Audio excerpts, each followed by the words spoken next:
Chapter 2. Pilit na pinipigilan ni Sanya ang inis na nararamdaman niya sa binatang si Gino. Ginagawa lang naman niya ang tungkulin niya sa kanyang trabaho. Ako po ang inassign ng aming manager upang losses po kayo paumanhin po kung hindi ko po mapapagbigyan ng nais nyo. Nagtitimping paliwanag ng dalaga at tumayo si Gino sa pagkakaupo nito. Bakit ano ba ang kaya mong ibigay na serbisyo sakin? Sarkastikong tanong nito sa dalaga at unti-unti ito lumapit sa kinatatayuan ng dalaga kaya bahagyang napaatras ito. Sabihin nyo lang po kung ano po gusto nyo, maayos ko po gagampanan ang aking trabaho. Pinakita ni Sanya na hindi siya nakakaramdam ng takot sa binata. Kaya mas lalo pa siyang nilapitan ng binata kaya nakailang hakbang din siya palayo dito ngunit isang step na lang ang magagawa niya dahil mahuhulog na siya sa pool. Ano ba ginagawa mo? Ano ba gusto mo? Nauutol na pagsasalita ni Sanya dahil nakaramdam na naman siya ng takot. Masaya akong makita kang muli, nakangisi nitong sabi sa dalaga at mas nilapit pa nito ang kanyang mukha kay Sanya at nagulat ang dalaga kaya muntik na ito malaglag sa pool ngunit nahapit ni Gino ang bewang niya. Nakatitig lang si Gino sa magandang mukha ni Sanya, ramdam niya ang kabog ng dibdib nito. Ilan segundo ang naging titigan nilang dalawa, maya-maya pa ay binitawan ni Gino ang bewang ni Sanya at tuluyan nang nahulog ito sa pool. Hindi akalain ng dalaga na magagawa yun ng binata, mas lalo lang naging masama ang tingin niya dito. Ano ba sa tingin mo ginagawa mo? Galit na tanong ng dalaga dahil basang-basang na ang katawan niya. Natutuwa lang akong makita ka ulit, mukhang mag-enjoy ako sa hotel na ito. Natutuwa pa nitong pang-asar sa dalaga at iniwan niya na ito sa pool mag-isa. Hindi alam ni Sanya kung paano niya ipapaliwanag ang kanyang sarili. Sobrang kahihiyaan ang inabot niya sa mga taong nakakita sa kanya ng makababa na siya sa rooftop ng hotel. Agad nagpalit ng damit ang dalaga, hindi niya akalain na ganito mararanasan niya kay Gino. Kamusta ka naman Iho? Dito sa aking hotel wag ka mahihiya dahil welcome ka dito. Pangangamusta ni Mr. Garcia, maraming salamat po. Maayos naman po ang pag-assist nila sakin, actually napagdesisyonan ko po na pansamantala muna ko tutuloy dito kaya magpapa-reserve ako ng isang room. Napatigil pag-inom ng tea si Mr. Garcia sa sinabi ni Gino. Wow, it's a nice idea, nagagalak na saad ni Mr. Garcia, agad siyang sumang-ayon sa gusto ng binata. Mukhang may pinaplano ang binata sa desisyon niya na pansamantala na manuloyin sa hotel.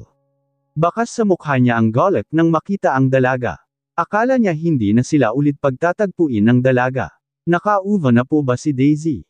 Seryosong tanong ni Gino. Actually inatras niya muna ang pag-uva niya dahil may mga tatapusan pa raw siya doon, paliwanag ni Mr. Garcia.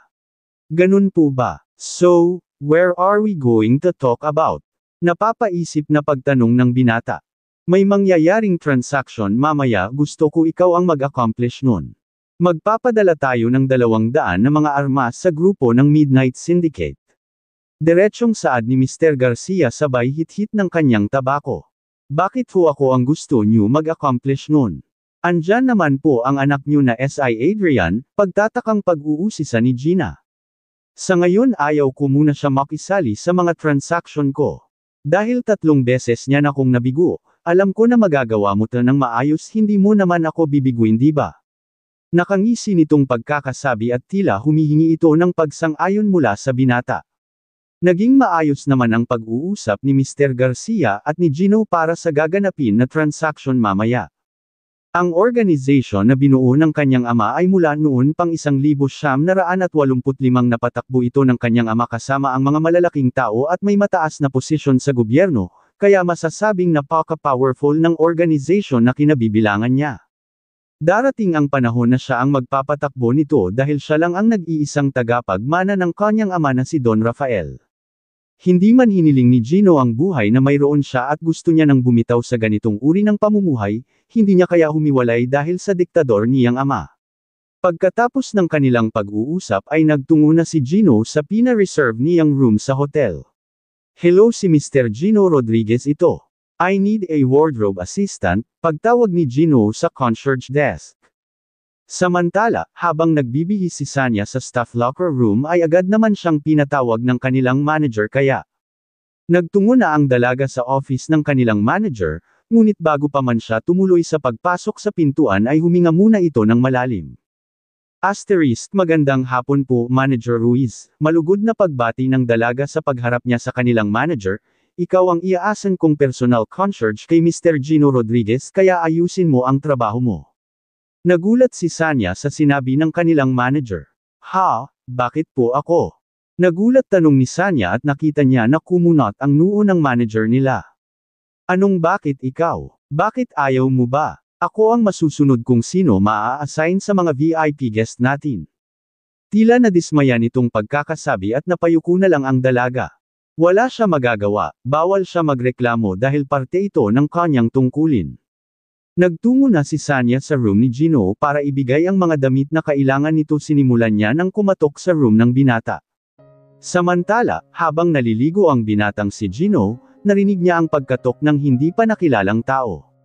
Agad niyang tinapos ang kanyang pagligo at nagtapis ng towel upang buksan ang pinto. Bumungad sa kanya ang magandang dalagang si Sanya. Napansin niyang napalihis ito ng tingin dahil nakatapis siya ng towel kaya kapansin-pansin ng 6-pack abs nito. Ha? Dala ko na po ang mga damit na kailangan nyo. Tila nahihiyang pagsasalita ng dalaga at hindi niya kaya tumingin ng deretiye sa binata. Pakiayos mo sa wardrobe, utos ni Gino habang nakatingin sa dalaga. Napansin niya na tila kabado ang dalaga na pumasok kaya't tinalikuran niya ito at nagtungo ulit siya sa comfort room. Pumasok na ang dalaga sa room ni Gino upang ayusin ang mga damit nito sa wardrobe, kahit hindi man niya ipahalata baka sa mukha nito ang kaba dahil baka may gagawin na naman sa kanya ang binata ngunit nagpatuloy pa rin siya sa kanyang ginagawa. Habang nag-aayos si Sanya ng mga damit ni Gino, naramdaman nito na lumapit sa kanya ang binata mula sa likuran niya kaya't bahagya siya napatingin dito. Bahagi din ba ito ng pagpapanggap mo? Nakangising tanong ni Gino sa dalaga at matapang na hinarap siya nito. Alam mo, hindi ko alam kung ano ba ang sapak ng utak mo. Pinagbibintangan mo ko sa bagay na di ko alam. Sa sobrang inis ng dalaga ay nagawa niya ng makapagbitaw ng mga ganun salita. Mas lalong lumapit si Gino sa kanya at nilagay nito ang braso sa leeg niya at napasandal siya sa wardrobe. Sinusubukan mo talaga ako, alam mo ba, dito palang kaya kita patayin. Pananakot ni Gino at nabigla siya sa ginawa ng dalaga dahil tinulak siya nito at napaatras siya. Ramdam niya ang galit nito, kung takot ako mamatay, hindi kita liligtas. Alam ko, pid ako mamatay sa ginawa ko pero di ko kasi kaya makita ang isang taong mamatay na wala ko magagawa. Kung alam ko lang na ganyan pala kakagaspang ang ugali mo at isa kang criminal mind hindi ko na sana niligtas ang buhay mo. Galit na galit saad ni Sanya at nakalimutan niya na VIP guest ang kausap niya. Nang aakmang lalabas siya, bigla siyang tinulak ni Gino sa kama. Sobra-sobra ang kalabog ng dibdib niya. Napahiga ang dalaga sa kama hindi niya na nagawang makabangon dahil biglang umibabaw sa kanya si Gino at hinawakan nito ang dalawa niyang kamay paltaas. Hindi niya kaya ang lakas nito kaya't hindi siya makapiglas. Unti-unting nilapit ni Gino ang mukha niya sa dalaga. Oo tama ka isa nga akong criminal mind, nanggigil nitong sabi kay Sanya at nang unti-unti niya pang nilapit ng mukha niya sa mukha nito na tila nagtatakang siyang halikan ito ngunit biglang umiyak ang dalaga. Tuldok-tuldok. Huwag pakiusap pakawalan mo ko, naiiyak na pagmamakaawa ng dalaga. Nagulat si Gino sa naging reaksyon ng dalaga sa ginawa niya kaya binitawan niya ito. Agad-agad naman lumabas ng kwarto si Sanya habang pinupunasan nito ang luha niya. Tila nahimasmasan si Gino sa ginawa niya sakay parang tinutusok ang dibdib niya nang makita niya ang mga luha nito. Muli siya bumalik sa comfort room upang basahin ang mukha niya at bahagya nitong hinawakan ang dibdib niya. Iyon ang unang pagkakataon na nakaramdam ng ganoon ang binata at tila hindi na niya kaya ang pagbagso nito. Si Sanya naman ay agad nagtungo sa comfort room at doon siya umiyak, humarap siya sa salamin at pinipilit na pakalmayan ang sarili niya. Bakit niya ako ginaganto? Ano ba kasi ang kasalanan ko? Umiiyak na tanong ni Sanya sa kanyang sarili. Bago pa man ang nakatakdang transaksyon ni Gino sa Midnight Syndicate, lihim niyang sinundan ang dalaga hanggang sa ito makauwi. Malayo niya itong natatanaw sa gabi na leon. Nalaman niya kung saan nakatira ang dalaga. Hinintay niya lang itong makapasok sa loob ng tinutuluyan nito bago siya pumunta sa kanyang transaksyon. Nang makapasok na ang dalaga, agad pinatakbo ni Gino ang sasakyan niya upang tapusin ang transaksyon. Nang makapasok na ang dalaga, agad pinatakbo ni Gino ang kanyang sasakyan upang tapusin ang transaksyon. Hinanda ni Gino ang sarili at kasama nito ang kanyang mga tauhan sa isang abandonadong warehouse. Madilim ang paligid at tahimik. Dalawang lalaki ang lumapit sa grupo nila Gino upang tiyakin ang dala nilang mga armas. "Dala niyo na ba lahat ng armas?" Tanong ng isang matabang tohan mula sa Midnight Syndicate. Agad-agad naman binuksan ng tauhan ni Gino at compartment ng van. Nang lumabas si Gino mula sa kanyang sasakyan ay lumabas na din ang pinuno ng Midnight Syndicate. "Maasahan ka talaga Gino," nagagalak na sabi ng pinuno ng Midnight Syndicate sabay kinuha nito ang 45 caliber ng baril mula sa compartment ng van nila Gino. "Huwag mo ikasa, nang hindi mo pa naabot ang pera," seryosong paalala ni Gino at ngumisi lang ang pinuno ng Midnight Syndicate at inabot nito kay Gino ang briefcase na hawak niya at agad ito kinuha ng tohan ni Gino.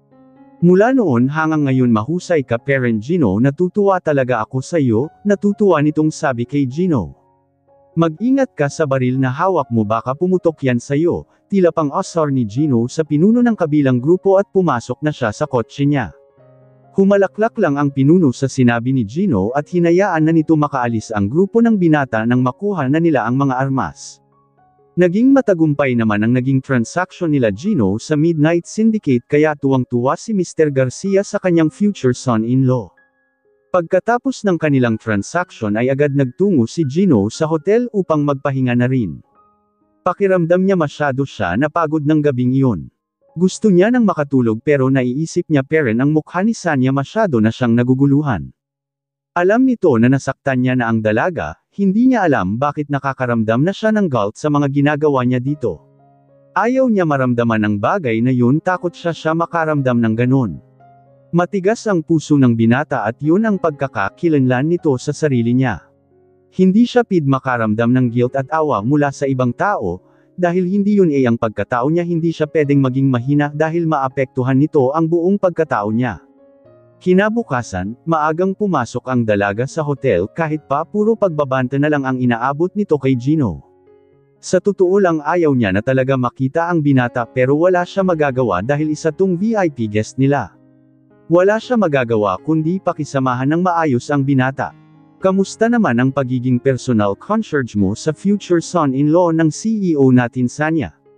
Pag-uusisa ng katrabaho ng dalaga, Calvario, maikling sagot ni Sanya at nilisan niya agad ang katrabaho niya at nagtaka ito sa sagot niya kaya hinabol siya nito para usisahin. "Teka, ipaliwanag mo nga yung sagot mo, bakit may naging problema ba?" "Siguro ang pangit ng ugali niya. Sayang ang gwapo niya pa naman." Pag-usisa nito ulit kay Sanya ngunit isang mariin ang ngiti lang ang tinugon ng dalaga at nagpatuloy na siya maglakad palayo sa kanyang katrabaho. Mag-uumpisa na kasi ang kanyang trabaho at kailangan niya ng mas mahabang pasyensya sa muling pagharap sa binatang si Gino. Isang malakas na hangin ang humahampas sa aking kituwam habang naglalalad patungo sa golf course ng hotel. Naglalaro kasi ng golf ang nakakabisit naming VIP guest na si Gino. Bago pa man ako tumungo doon, isang napakalalim na hinga ang pinakawalan ko dahil baka maubos na naman ang pasyensya ko. Malayo pa lang, natatanaw ko na si Sir Gino. Aaminin ko nakabado talaga ako ngunit wala naman ako pagpipilian kaya gagawin ko na lang para sa trabaho ko. "Magandang umaga po, Sir Gino. Dala ko na yung ni-request niyong pagkain." Nakangiti ko pang bungad sa kanya nang makarating ako sa kinaroroonan niya. Ngunit tila hindi niya ako narinig at nagpatuloy siya sa paghampas ng golf ball. "Hanapin mo yung bola," utos nito sakin at tila medyo nagulat ako dun. "Ho? Hanapin ko yung bola?" Pagtataka kong tanong na may halong pagkagulat. "Oo, bingi ka ba? Gusto mo ulitin ko?" Sabi ko hanapin mo yung bola, tila naiinis nitong pagkakasabi ngunit sinuklian ko siya ng isang nagtitimping ngiti. "Marami pa naman golf ball sa tabi ninyo sir, at may mga staff naman po na naka-assign para sa paghahanap ng golf ball." Mahinahon ko pang pagpapaliwag ngunit tinutok nito sa malayo ang hawak niyang golf club.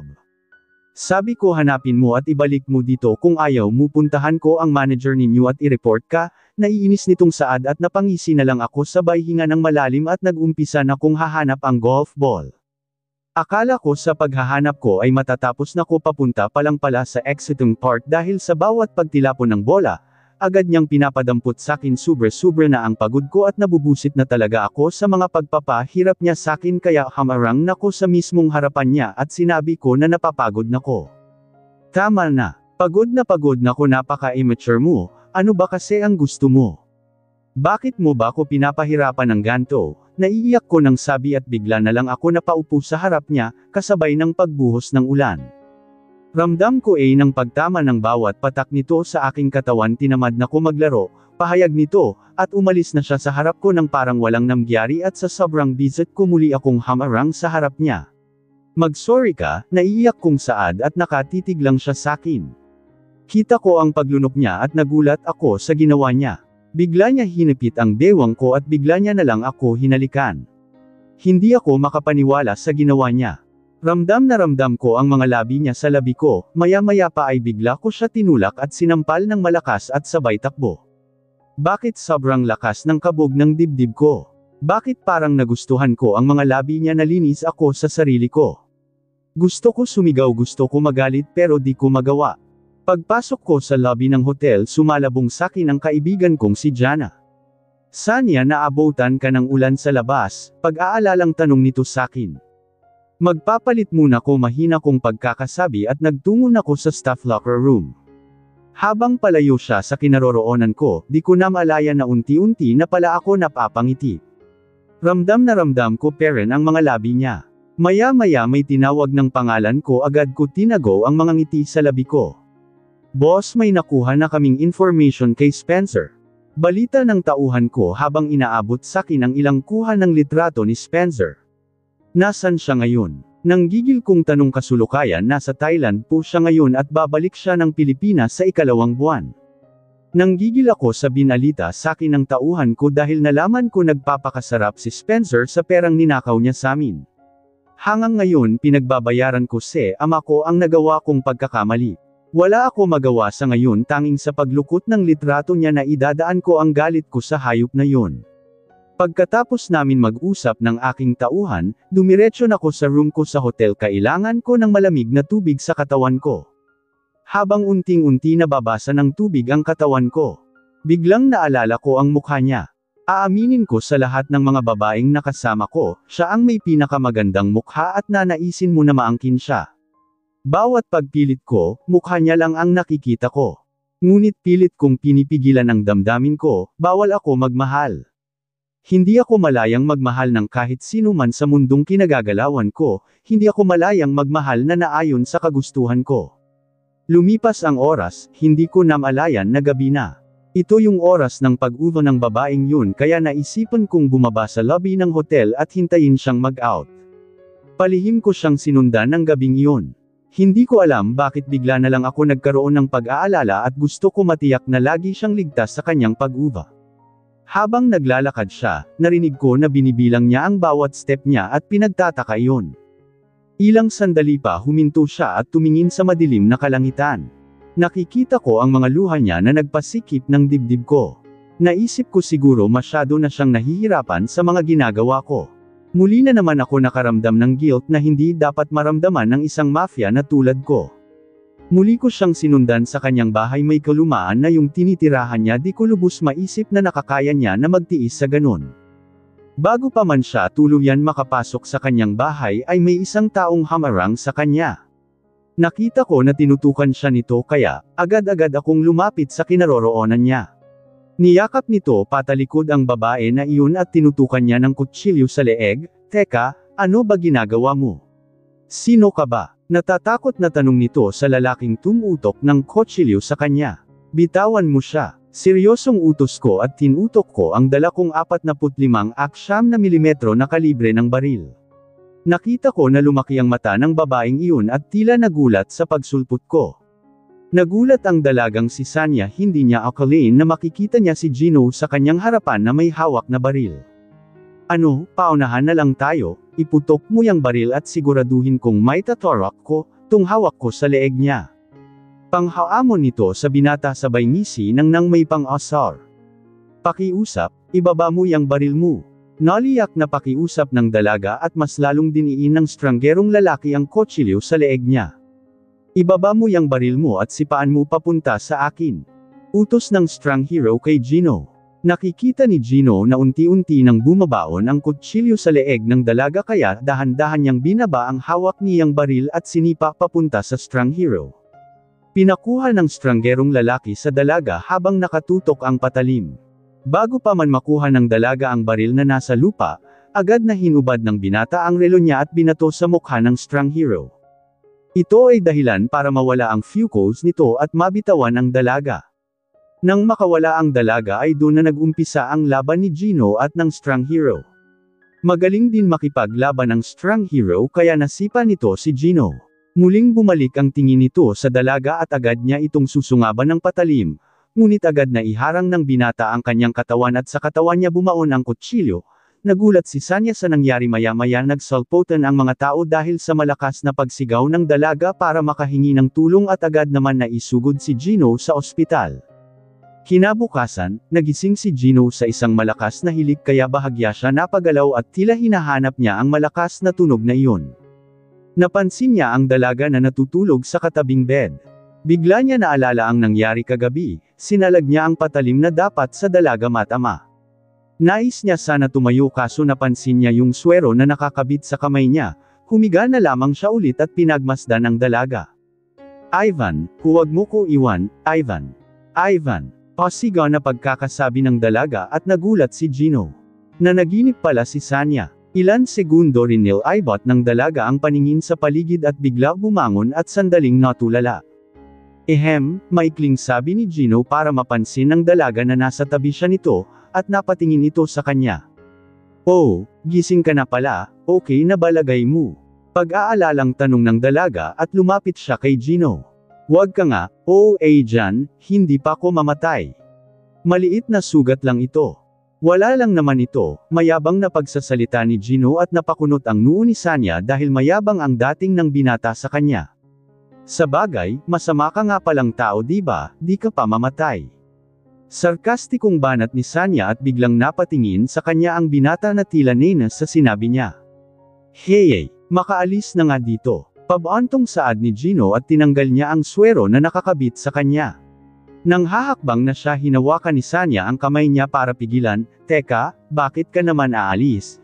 Hindi pa nga magaling yung sugat mo pagpigil ng dalaga kay Gino at napatingin lang sa ito sa kanya. Huwag ka nga mag-alala dyan, dahil lang nakukonsensya ka. Wala kang utang na loob sa akin. Hindi ko ginawa yun para sa'yo kundi para sa akin. Niligtas mo ako, niligtas kita. Amanas na tayo. Wala na akong pagkakautang sayo, galit na sabi ni Gino at natahimik ang dalaga sa mga pinagsasabi niya. Tuluyan nang umalis si Gino sa harap nito at nanatiling tahimik si Sanya. Hindi niya talaga alam kung bakit malamig ang pagkatao ng taong iyon. Hindi niya maunawaan kung bakit napakasama ng ugali nito kahit pa maganda ang ipakita niya.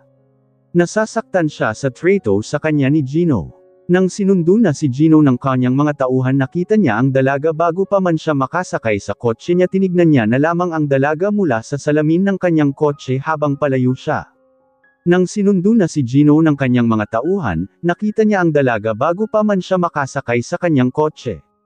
Tinignan niya na lamang ang dalaga mula sa salamin ng kanyang kotse habang palayo siya. Nang makalayo na ang sasakyan ni Gino, bigla naalala ni Sanya ang oras. May pasok pa pala siya.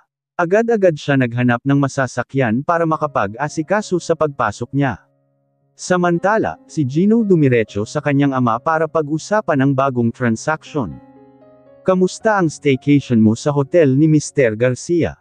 Mukhang nag-enjoy ka yata, pangangamusta ni Don Rafael sa kanyang anak na si Gino. Okay naman, nagpahinga lang po pansamantala. Seryosong tugon ni Gino sa ama, maya-maya pa. Hinampas ng baston ni Don Rafael ang sugat ni Gino, at agad nag-react ang katawan ng binata. Sino siya? Willing ka mamatay para sa babae na yan? Galit na tanong ni Don Rafael sa anak habang nilalatag nito ang mga kuha ng litrato ni Gino at ni Sanya. Mali po ang iniisip ninyo, Papa, hindi na natuloy si Gino sa pagpapaliwanag dahil dinlinan ng baston ang sugat niya ni Don Rafael at tiniis niya ang sakit. Hindi ako tanga para mapaniwala mo. Layuan mo ang babaeng yan kung ayaw mo magkaroon ng lamat ang ugnayan natin kay Mr. Garcia. Hindi lang siya basta miyembro ng organisasyon kundi kaibigan ko. Once na nasira mo, yun, aalisin ko lahat ng meron sayo, pagbabanta ni Don Rafael sa anak. Hindi na nila napag-usapan ang transaksyon dahil sa galit nito kay Gino. Wala nang nagawa si Gino kundi magtimpi at itikom ang kanyang mga kamao. Hindi maaari masira ang ugnayan ni Mr. Garcia at ng kanyang ama dahil isa si Mr. Garcia sa pinakamataas na miyembro ng kanilang organisasyon at marami rin itong koneksyon. Muling nagtungo si Gino sa hotel para kunin ang kanyang mga gamit dahil hindi na siya pwedeng manatili doon dahil sa utos ng kanyang ama.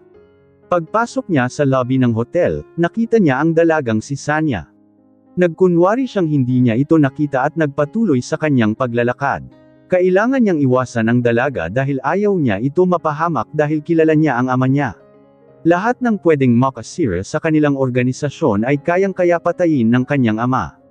Nang makaalis na si Gino sa Enchanted Hotel, iyon na ang huli nilang pagkikita ng dalaga dahil may biglang transaksyon ang binata sa Italy. Makikipag-ugnayan si Gino sa mga sindikato sa Italy para sa karagdagang seguridad ng kanilang organisasyon. Makalipas ang 2 linggo, transaksyon sa Italy, isang madilim na gabi at gitna ng katubigan ng tagpuan ng grupo ni Gino at ang isang napakalaking sindikato sa Naples, lungsod ng Italy. Nakasakay sila sa isang malaking yate at ang mga pinuno ay napapaligiran ng kanilang mga tauhan. Nakalatag ang mga manahalin na inumin sa kanilang harapan. "I am pleased that you paid me a visit," nagagalak na pagkakasabi ng pinuno ng Camorras Syndicate. "I require your assistance in safeguarding our organization, and I am confident in your capability to ensure our security," seryosong pagkakasabi ni Gino at nakatuon. "What compensation shall I receive in exchange for protecting your organization?" Panipig. Naniguradong tanong ng pinuno at sabay inom ng kanyang inumin. "Our organization offers regular payment, and you are granted access to our distant territories in the Philippines." Kumpiyansang tugon ni Gino at tila nagustuhan ng pinuno ng kabilang grupo ang kanyang offer. Natapos ang gabing iyon sa magandang usapan. Nagkasundo ang parehong partido, at napagtagumpayan ni Gino ang transaksyon niya sa Italy. Makalipas ang 2 linggo ng pakikipag-usap sa iba't ibang syndicate, matagumpay siyang babalik ng Pilipinas. Lumipas ang 1 buwan, naging abala si Gino sa mga transaksyon nila. Hindi niya nanamalayan ang panahon. May mga sandali na naiisip niya si Sanya, ngunit pinili niya na lamang na tuluyan niya na itong mabura. Samantalang nakauwi na ang pangalawang anak ni Mr. Garcia na si Daisy galing sa USA, sa pag-uwi nito ay sisimulan ang usapan ng kanilang kasal. "Yes, Daddy? Andito na ako sa airport, don't worry," nakingiting sabi ng isang babaeng nakasuot ng black na sunglasses at naka-fitted dress na hapit sa kanyang katawan. May suot din itong formal coat na mas lalong nagpapaganda sa kanya. Nagtingin-tingin ito sa kanyang paligid, tila naghahanap ng kanyang sundo. Maya-maya, may isang lalaking lumapit sa kanya, nakasuot ng formal suit. "Magandang araw, Ma'am Daisy. Nasa labas po si Boss Gino, siya po ang pinasundo sa inyo ng inyong ama," magalang na bungad nito sa dalaga. "Hindi niya ba ako kaya sunduin dito mismo?" Galit na tanong nito sabay hubad ng kanyang salamin. Nagtungo na ito sa labas ng airport at sumakay siya sa isang Rolls-Royce na sasakyan na pagmamay-ari ni Gino. Pagpasok niya sa kotse, bumungad sa kanya ang binata at umupo siya sa tabi nito. Buti naman nakauwi kang ligtas, saad ni Gino at napatingin sa kanya ang dalagang si Daisy. "Natutuwa ka ba o natatakot sa pag-uwi ko?" Nakangising tanong ni Daisy kay Gino. "Kailan ba ako natuwa sa'yo? Ikakasal ka sakin dahil sa kasunduan walang may gusto nun sa atin." Seryosong pagkakasabi ng binatang si Gino at nag-iba ang timpla ng mukha ni Daisy na tila naasar sa sinabi ni Gino. "Wala ka peren pinagbago malamig ka peren makitungo sa iba." Tila nabubusit na sabi ni Daisy binaling niya na lamang ang kanyang tingin sa bawat paligid na madadaanan niya. Matagal nang hindi magkasundo si Daisy at Gino sa paglipas ng maraming taon hindi nagbago ang pakikitungo ni Gino sa dalaga kahit pasabay sila lumaki nito. Habang umaandar ang sasakyan ni Gino naaga ng kanyang pansin ang isang babaeng naglalakad sa kalsada na may mga dalang malalaking supot ng plastik na tila pinamili nito sa pamilihan. Nagulat siya nang makita ang dalagang si Sanya nakita niya na hirap ito sa mga dala nitong plastik. Halos mabali na ang leeg niya kakasulyap kay Sanya ngunit bigla niya ito tinihil dahil baka makahalata si Daisy. Nang makalagpas na sila muling nakaramdam ng lungkot ang binata dahil hanggang sulyap na lang siya sa babaeng minamahal niya. Hindi man aaminin ng binata ang patanjin niya kay Sanya ay hindi ito maitatanggi ng kanyang puso hindi niya maunawaan simula makilala niya ang dalaga nakaramdam na siya ng saya at pagmahal at pag-alala na dati ay hindi niya nararanasan. Bakit pakiramdam niya matagal nang kilala ng puso niya si Sanya? Simula nang mapalitan ang puso ni Gino sa isang heart transplant ay maraming pagbabago ang hindi niya maunawaan. Kilala ni Gino kung anong uri siya ng tao wala siyang awa pumatay ng kalaban hindi marunong maawa ngunit ito ay nag-iiba lalo na nang makilala niya ang dalagang si Sanya Lon taon nang nakalipas ng sumailalim si Gino sa isang heart transplant dahil mahina ang puso niya noon takot na takot ang kanyang ina sa tuwing mahihirapan siya. Nahirapan sila na makahanap ng donor na magmamatch kay Gino. Isang mahinang nilalang ang tingin ng kanyang ama sa kadahilanan may problema siya noon sa puso kaya nang makahanap sila ng donor ay laking pasasalamat ni Gino dahil magagawa niya na rin ang mga bagay na hindi niya magawa. Hello my beautiful daughter, masaya ako na nakauwi ka na sa mansion natin. Nagagalak na pagbati ni Mr. Garcia sa kanyang anak na si Daisy. Kayo talaga papa, bakit niyo pa ako pinasundo kay Gino, baka naabala natin siya. Nakangiting saad ni Daisy na kunwari ay may pag-alala sa binata. Bakit hindi, magiging mag-asawa na kayo soon dapat lang masigurado niya na ligtas ka makakauwa, di ba Gino? Pangangatwira ni Mr. Garcia sa kanyang anak at hiningi nito ang pagsang-ayon ni Gino. Tama po kayo, gusto ko din matiyak na ligtas siya, pagsang-ayon ni Gino at ngumiti si Daisy na may halong pagduda. Wow, are you really worried about my safety? Sarkastikong tanong ni Daisy at bahagyang napatingin sa kanya si Gino halatang halata ang pagpaplastikan ng dalawa kailangan nilang ipakita sa iba na magkasundo sila sa lahat ng bagay. Sanay naman na ang dalawa sa kanilang pagpapanggap. Alam ni Gino ang kahaharapin niyang mga obligasyon sa darating ng kanilang pagpakakasal wala siya magagawa kundi maghanda sa bawat sitwasyon. Masayang naglalakad si Sanya papasok sa pintuan ng tahanan ng bahay ampunan. Dala-dala niya ang ilan supot ng mga plastik na naglalaman na ng mga pagkain at mga regalo para sa mga batang nasa bahay ampunan. Buwan-buwan bumibisita ang dalaga sa bahay ampunan kung saan siya lumaki kasama ang kaibigan na si Ivan. Lagi niya dinadalaw ang mga bata dito upang bigyan niya ng mga regalo. Masaya siya sa kanyang ginagawa dahil napapasaya nito ang kalooban niya, sa tuwing may natutulungan siyang mga tao lalo na ang mga bata. Pagpasok niya sa bahay ampunan bumungad sa kanya ang mga batang masayang nakikipaglaro sa isang lalaki. Sandali siya napahinto dahil yun ang unang pagkakataon na nakita niya ang lalaki. Maya-maya pa ay lumapit na din sa kanya ang mga bata. Ate Sanya, malakas na pagkakatawag ng mga bata sa pangalan ng dalaga at napatingin naman sa kanya ang lalaking kaninang kalaro ng mga ito. Oh, andito na pala kayong dalawa. Nagkasabay ba kayo? Tanong ng isang madre sa dalawa nilang bisita na si Sanya at ang isa pang lalaking bisita. Sabay na sumagot ang dalawa nang hindi at nginitian ang isa't isa, kamusta na po kayo Mother Tessa? Pangangamusta ni Anya sa madre, namumukhaan niyo pa ba ang isa't isa? Muling tanong ng madre at nagkatinginan si Sanya at ang lalaki na may pagtataka. Oh, ano po ibig sabihin nyo? Pagtataka ni Sanya at tumingin sa lalaking katabi niya. Sige ako na magpapakilala sa inyo sa isa't isa. Sanya iha ang lalaking nasa tabi mo ay ang batang si Johnny noon yung madalas na inaaway ka, Johnny si Sanya ang batang madalas mo asarin. Masayang pagpapakilala ni Mother Tessa sa dalawa at nagkatinginan ang dalawa at napangiti ang lalaking si Johnny. Wow! Ikaw na pala yan Sanya, ang laki na ng pinagbago mo. Namamanghang saad ni Johnny. Ikaw din di nakita nakilala malaki na din ang pinagbago mo. Ang formal mo na nga munot, tila nahihiyang sabi ng dalaga. Unang nakilala ni Sanya si Johnny kaysa kay Ivan, madalas na awayin ni Johnny ang dalagang si Sanya noon dahil napakaiyakin nito ngunit may umampon kay Johnny noon kaya nawala ito sa bahay ampunan. Si Johnny at Spencer ay nasa iisang tao lang. Nang may isang pamilyang umampon sa kanya ay nagbago ang buhay nito.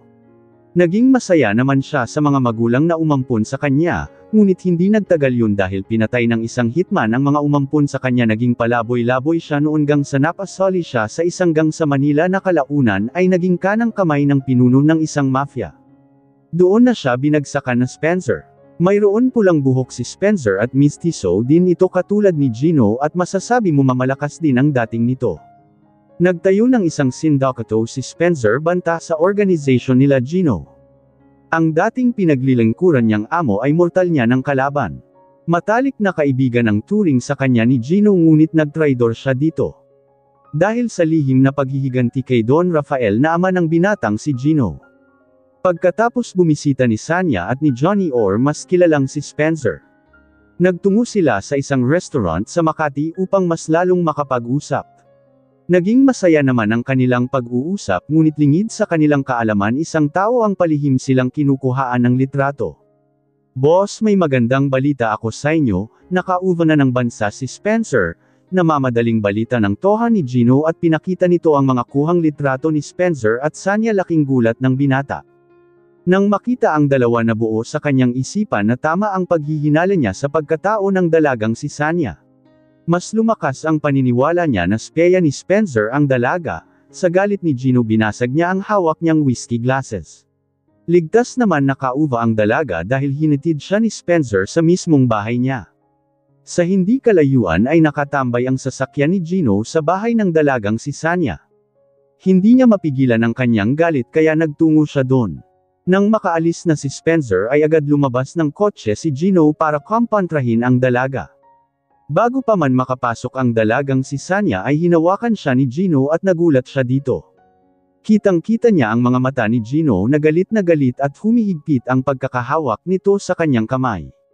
Kaya pinilit niyang kunin ang kamay niya mula dito. Ano ba problema mo? Bitawan mo nga ako, galit na saad ni Sanya at nagpumiglas siya sa binata.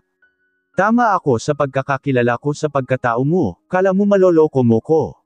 Pagbibintang ni Gino sa dalaga. Nababaliw kanal, hindi ko alam kung ano problema mo sakin, bigla-bigla ka na lang nasulpot para takutin ako.